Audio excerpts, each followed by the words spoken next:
ऐसा देश जिसके पास कभी पीने के लिए पानी भी नहीं था और खाने के लिए अनाज भी नहीं।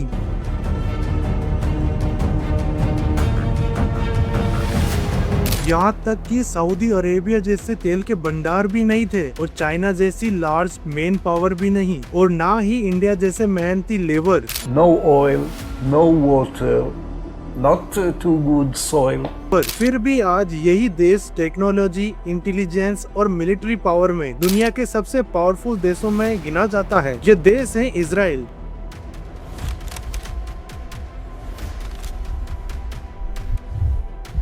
लेकिन 1948 तक इसकी ऐसी कंडीशन थी कि अगर कोई इजराइल को देखता तो बस यही कहता कि अगर ये किसी गरीब अफ्रीका देश की तरह सिर्फ सरवाइव ही कर ले तो भी बड़ी बात होगी। लेकिन आज वही छोटा सा देश दुनिया की सबसे बड़ी ताकतों के साथ खड़ा है। तो अब सवाल उठता है, आखिर कैसे इजराइल इतना पावरफुल बना और ऐसा क्या किया जिसने उसने अपनी किस्मत ही बदल दी।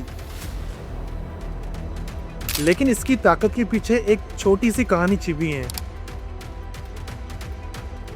जो शुरू होती है साल 1948 से, जब वर्ल्ड वॉर 2 के बाद दुनिया का नक्शा बदल रहा था और उसी समय मिडल ईस्ट में 14 मई 1948 को एक नया देश बनता है, Israel.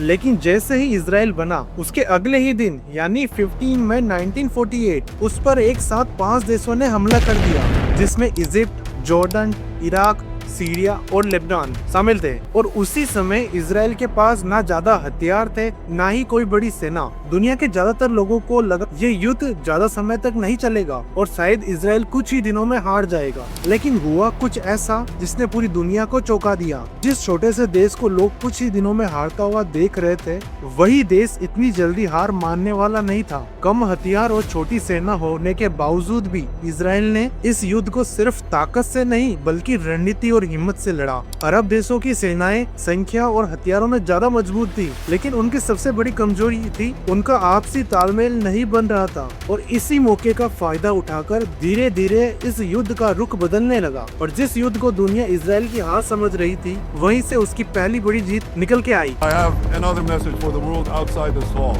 We are winning.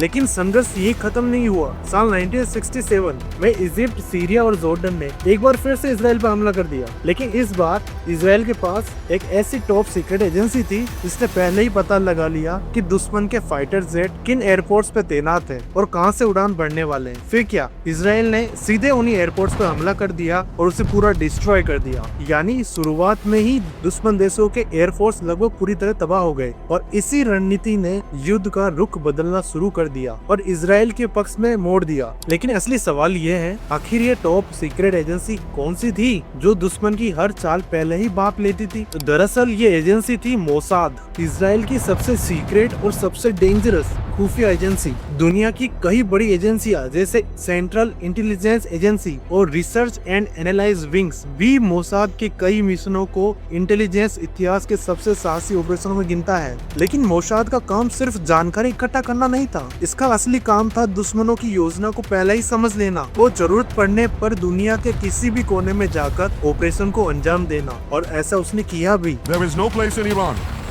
that the long arm of Israel cannot reach. लेकिन इजराइल की ताकत सिर्फ उसकी खुफिया एजेंसी या सेना में ही नहीं थी। असल में इजराइल एक और चीज में बहुत ज्यादा ध्यान देता था, इनोवेशन और टेक्नोलॉजी। आज इजराइल को दुनिया में अक्सर स्टार्टअप नेशन कहा जाता है। Israel is known as the startup nation because of all the successful tech companies it has had. क्योंकि इतने छोटे देश में हजारों स्टार्टअप कंपनियां काम कर रही हैं। Cyber security, artificial intelligence, defence technology और मेडिकल टेक्नोलॉजी जैसे क्षेत्रों में इजराइल दुनिया के सबसे आगे रहने वाले देशों में गिना जाता है। और दुनिया की कई बड़ी कंपनियां अपने रिसर्च सेंटर इजराइल में बनाती हैं, क्योंकि यहाँ नए आइडिया और इनोवेशन को बहुत ज्यादा महत्व दिया जाता है। लेकिन ये सब इतना आसान तो नहीं था। इजराइल ने अपनी शुरुआत बहुत कठिन परिस्थितियों में की थी। देश छोटा था, संसाधन सीमित थे और चारों तरफ तरफ दुश्मन देश। ऐसे में इजराइल ने एक अलग ही रणनीति अपनाई। उसने अपने लोगों को एजुकेशन, साइंस और टेक्नोलॉजी में आगे बढ़ने के लिए प्रेरित किया और धीरे धीरे यही स्ट्रेटेजी उसकी सबसे बड़ी ताकत बन गई। आज Israel water technology, desert agriculture और इरिगेशन सिस्टम में दुनिया के एडवांस सिस्टमों में से एक है।